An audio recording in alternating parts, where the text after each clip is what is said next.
I believe there is a special announcement about stewardship.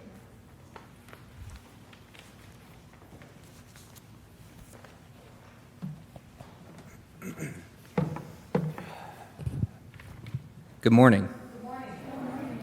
As you are probably aware, we are starting our 2022 Stewardship campaign, which means you get a second sermon. Aren't you happy? No, I'm going to be quick, but every week for the upcoming weeks, there will be speakers talking about what it means to be good stewards. And additionally, there will be inserts in the bulletin that more or less the same thing but written. If you're a reader of my weekly editorial, some of this might seem familiar. In preparing for this, I had so much good material about stewardship, I thought, 2 birds, 1 stone. So when I think about the word stewardship, I always think about the book The Lord of the Rings. I think about Denethor, the steward of Gondor, who, driven near mad by the death of his son Boromir, abandons hope for his city Minas Tirith, and then nearly burns to death his other injured son Faramir and himself on a funeral pyre.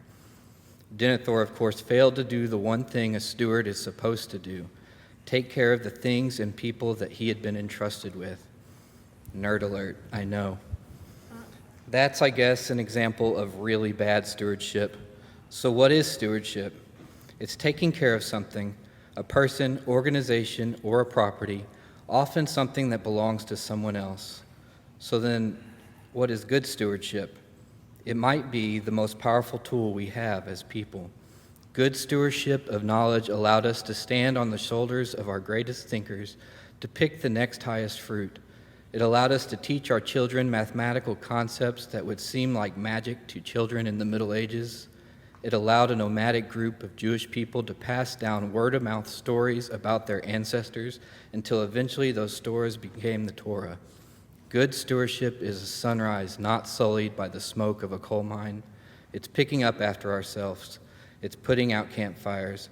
It's wiping the flecks of toothpaste off the bathroom mirror, not for ourselves, but for the guest who may use the bathroom during their visit, because Lord knows I'm not cleaning them off any other time. And as for our church, we are stewards of the property and lineage of this building, which we hope to pass down to the next generation of believers who choose to worship within these walls. I won't lie to you. The road ahead of us is not easy. We are in the middle of a rector search, in the middle of increased gas and food prices, on the tail end of a global pandemic. But we must think of the ways we can give, our time and our money, because this church gives so much to so many, from Neighbor's Table to youth and young adult to the countless classes and book studies, Altar Guild, and others who I have not named because truly our ministries are so vast and abundant, naming them all may take all day. And it's true, we live in a time of abundance, even though it may not always feel like it, and that is the theme of this year's stewardship campaign, of which I am the chair. The idea behind more than enough comes from Luke's version of the feeding of 5,000. Responding to Jesus' call, the gathered crowd turns their pockets inside out, shakes out their baskets, rummages through their parcels to find enough to take care of the needs of the community. And what do they realize? That by the miracle of faith and the action of love, there was more than enough, an abundance of leftovers.